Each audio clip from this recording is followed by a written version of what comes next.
Hello, and welcome to my channel, Reading Little Blue Books Out Loud.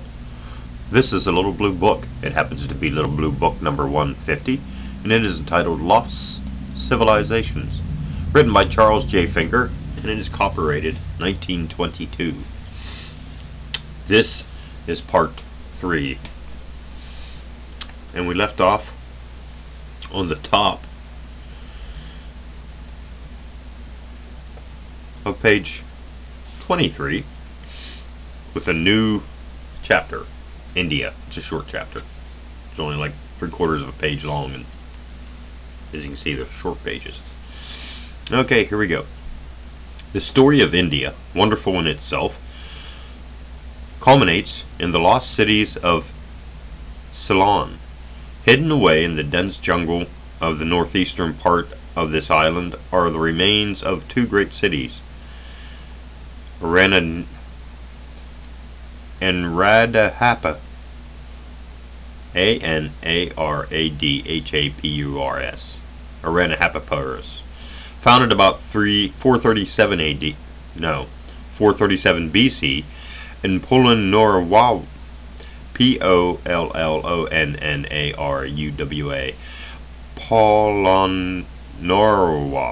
Polonnaruwa, founded about 781 AD. In 1820, Lieutenant Flanagan discovered them by pure accident, for their very existence seems to have been forgotten by men. The most magnificent of the buildings would seem to have been built by Buddhist monks. One building culminated in a dome 405 feet in height, and among the statues was a figure of Buddha measuring 44 feet.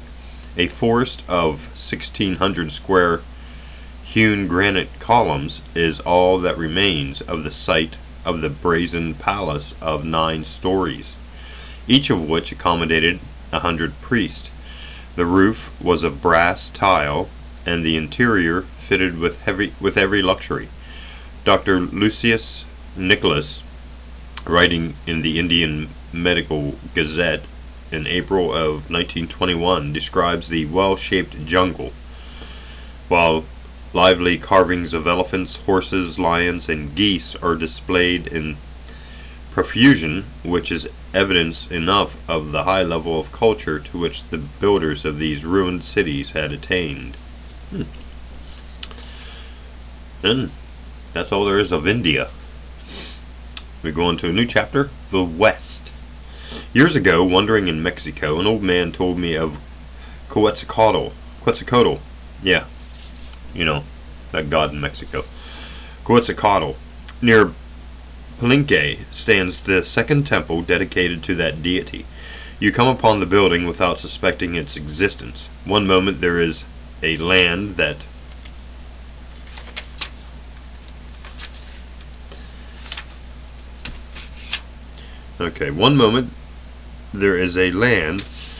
is a great, wild, untidy, luxuriant hothouse, an entangled jungle in the still glowing noonday of the subtropical climate. The dense foliage hides the ground with darkest shade, and above is an arch of brilliant green. There are birds of gorgeous plumage that scream like lost souls, and huge butterflies and insects, bright as emeralds, glorious as a turquoise, that run scurrying. Then, suddenly, there is the great temple, white and still and desolate, and it has not known the sound of a human voice for generations. The temple was erected not to some fanciful creature of the imagination, but to one who lived, who taught men to melt and to forge metals into useful implements, to cut precious stones, to write, to conduct their affairs of state, to manage matters so that good manners and happiness reigned, until an inferior civilization, coming with its brute force, wiped out all. And of that civilization there is no trace today. What was written in hieroglyphics is innumerable manuscripts was collected together by Juan de Zumaraza,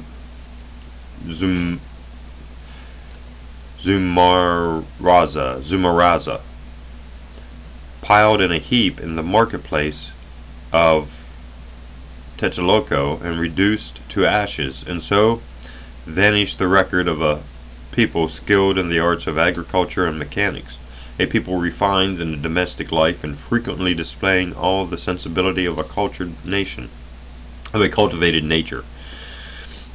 Or consider the wonder of the monolithic gateway in Tiahuanaco, Bolivia, perhaps the most wonderful prehistoric monument in America. The cross piece of the gate is a huge carved stone weighing not less than 12 tons and raised 9 feet above the ground. No more puzzling problem could be offered than to account for the method of raising this to its position. The first guess is, very naturally, an unlimited supply of human power, but that involves the question of transportation as well as of subsistence. Now the plateau on which the monument stands is 14,000 feet above sea level, at which altitude cereals would not ripen, and only potatoes and a few roots thrive. Further, no beasts of burden live at this height except llamas, an animal which does not readily accommodate itself to a load much over 60 pounds. In other words, the soil will not support a population, so that the theory of the mighty endeavor of many of the multiplication of human energy for the uplifting of these rocks will not stand. Yet somehow, Inca engineers, or the race that existed prior to the Incas, accomplished not only that, but far greater tasks. Moreover, the carving demands a skill which implies an extraordinary development of the mason's art. Again, consider the evidence of the long-lost civilization in the ruins of Machu Picchu in the valley of the Urubamba, north of Cusco, as discovered by Hiram Bingham of Yale University in 1911. There, perched on a hillside, is what is left of a once mighty city. There are terraced gardens, wonderful roads, splendid aqueducts, and much of the stonework is beautiful in execution. Here again is seen evidence of a ravished land, of cruelties practiced in the name of a religion which preached peace on earth and goodwill to men, but a simple people skilled in the arts of peace with their defenseless bodies and rude weapons.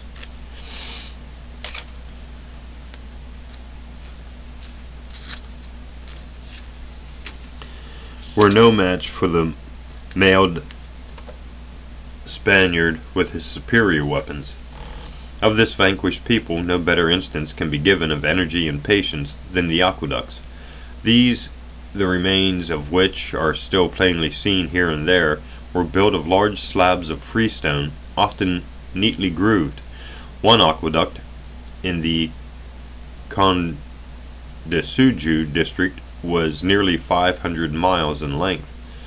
The works showed a people eager to wrestle with nature, unafraid to face obstacles.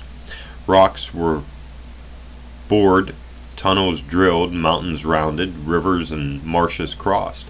The greatest care was taken that every land tiller had his due share. Monopoly was a capital offense. The quantity of water needed by each was duly allotted, and overseers superintended all. A further evidence of the advanced state of the ancient Peruvians comes from the Spanish historian Sarmiento, who, writing of the temple, says that all the plates and ornaments used were of silver or of gold. 12 great urns of silver stood on the floor, each filled with corn grains. The pipes which conducted water through the buildings were of silver, and the gardens were bright with flowers of gold and silver, cunningly worked in imitation of the natural thing.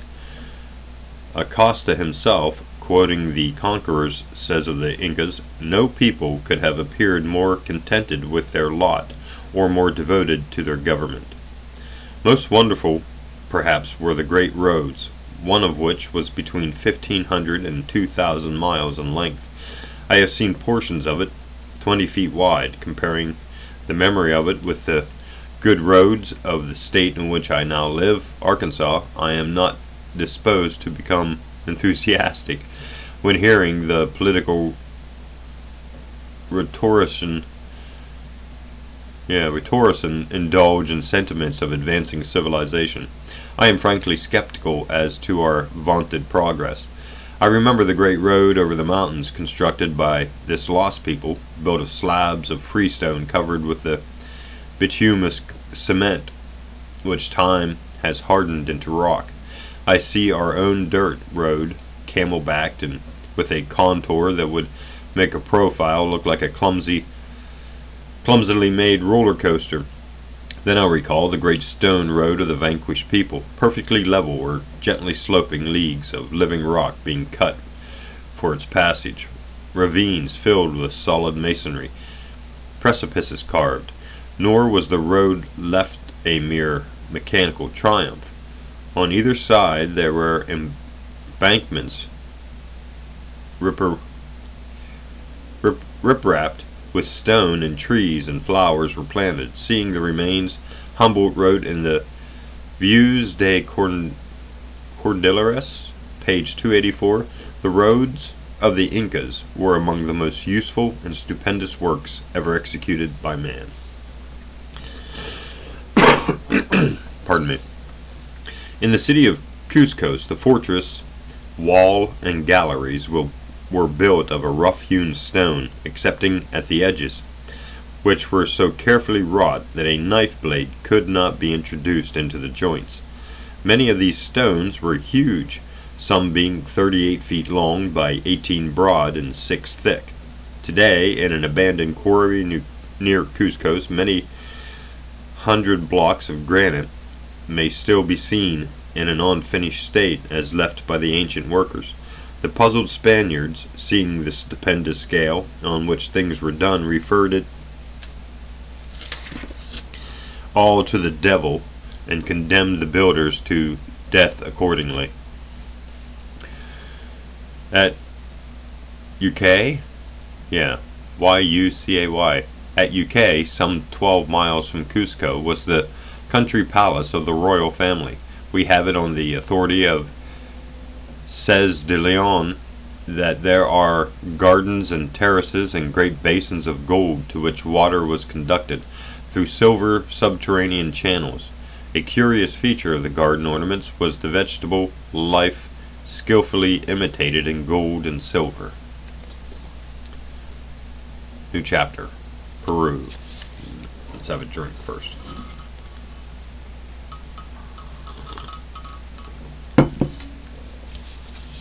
Peru.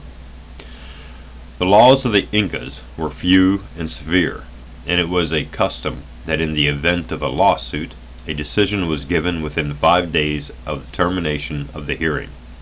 This may seem strange until it is remembered that there was no poverty as we know it.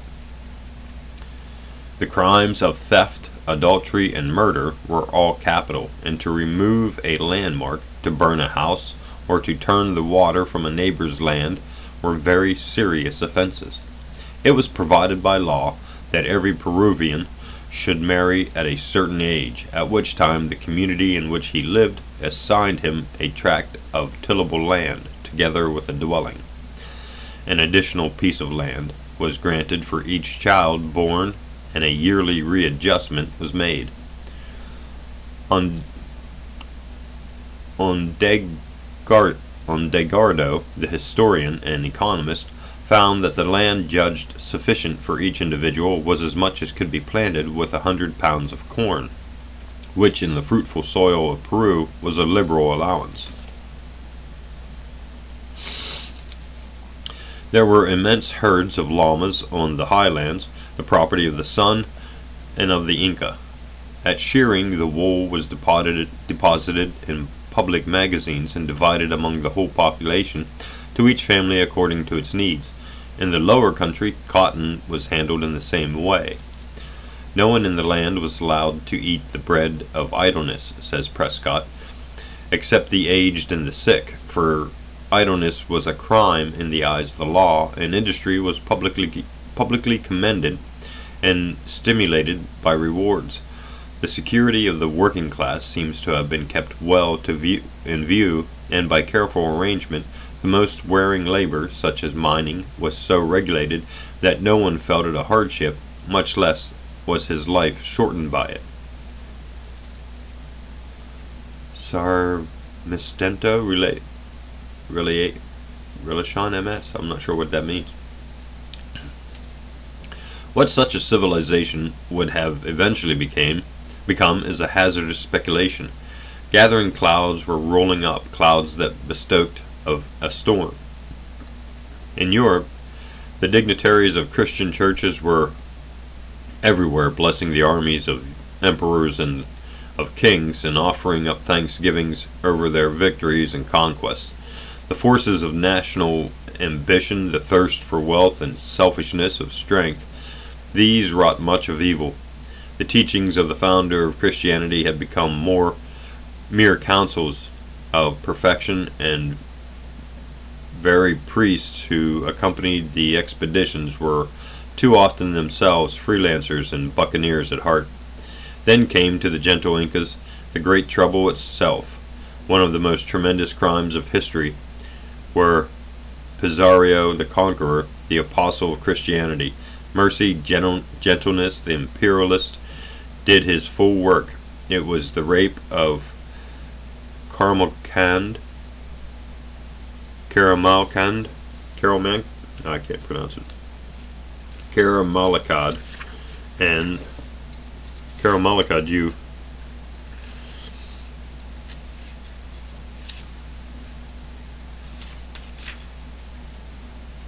sometimes these pages are very hard to get separated. May read the full story in Prescott's History of Peru. I quote in part: "The clouds of evening had passed away, and the sun rose bright in the following morning, the most memorable epoch in the annals of Peru. It was Saturday the 16th of November, 1532. The loud cry of the trumpet called the Spaniards to arms with the first streak of dawn. The Pizarro briefly acquainted them with the plan of the assault, made the necessary dispositions.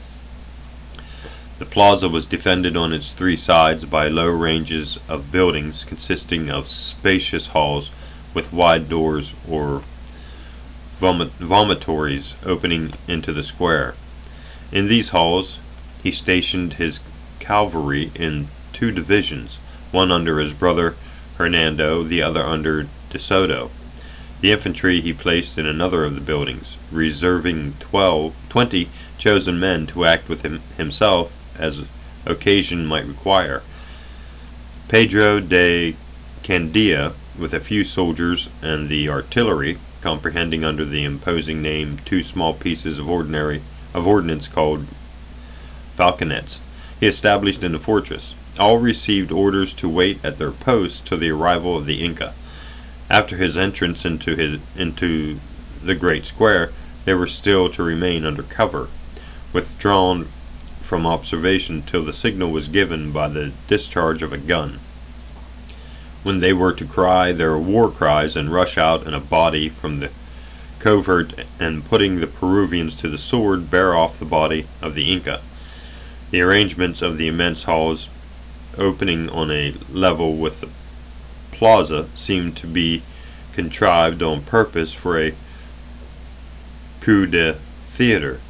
Pizarro particularly inculcated order and implicit obedience, that in the hurry of the moment there should be no confusion. Everything depended on their acting in concert, coolness, and celerity. The chief next saw that their arms were in good order, and that the breastplates of their horses were garnished with bells, to add by their noise to the consternation of the Indians. Refreshments were also liberally provided, that the troops should be in condition for the conflict. The arrangements being completed, Mass was performed with great solemnity by the ecclesiastics who attended the expedition.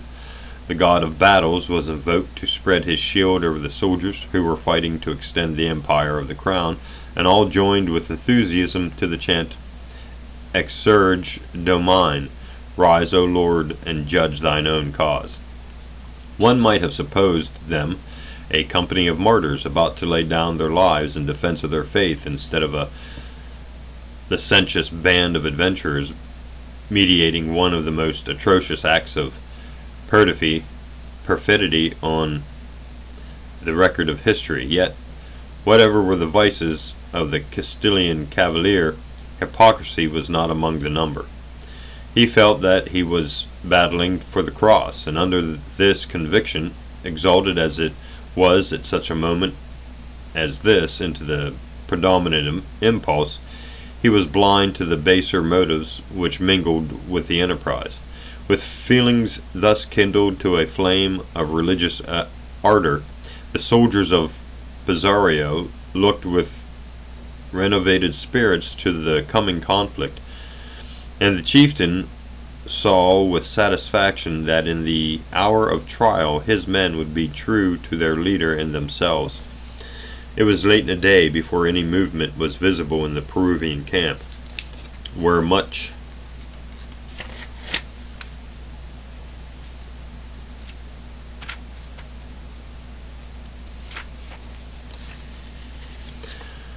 preparation was making to approach the Christian quarters with due state and ceremony.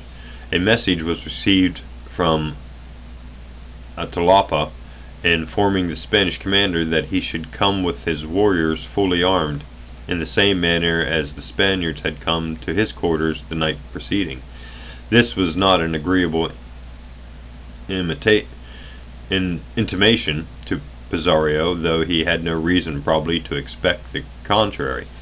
But to object might imply distrust, or perhaps disclose in some measure his own designs.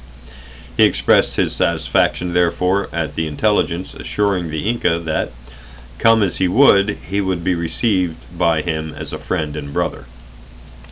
It was noon before the Indian procession was on its march, when it was seen occupying the great causeway for a long extent.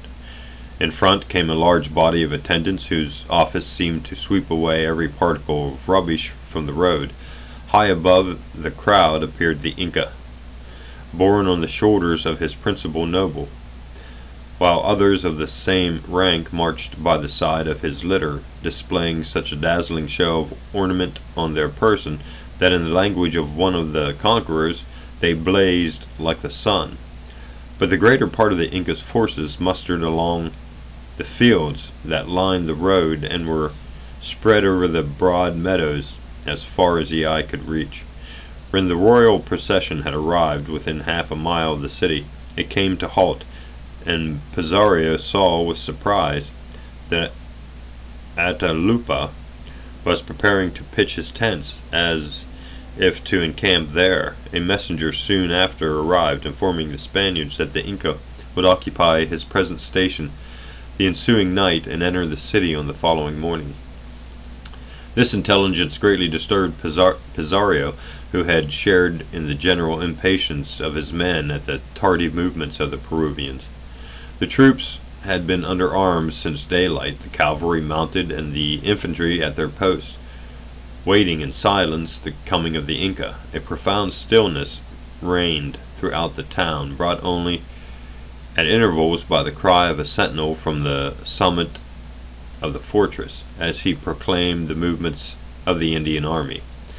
Nothing, Pizarro well knew, was so trying to the soldiers as prolonged suspense in a critical situation like the present, and he feared lest their ardor might evaporate, and he succeeded by that nervous feeling natural to the bravest soul at such a crisis, and which, if not fear, is near akin to it. He returned an answer, therefore, to Atahualpa, appreciating his change of purpose, and adding that he provided everything for his entertainment and expected him that night to sup with him. This message turned the Inca from his purpose, and striking his tents again, he resumed his march, first advising his generals that he should leave the greater part of his warriors behind and enter the place with only a few of them, and without arms, as he preferred to pass the night at Caxamalca. At the same time, he ordered accommodations to be provided for himself and his retinue in one of the large stone buildings called from a serpent's sculptured on the walls, the house of the serpent. No tidings could have been more grateful to the Spaniards. It seemed as if the Indian monarch was eager to rush into the snare that had been spread for him. The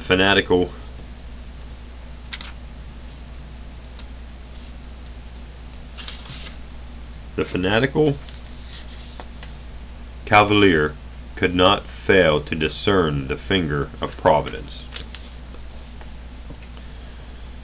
And I think I'll stop there.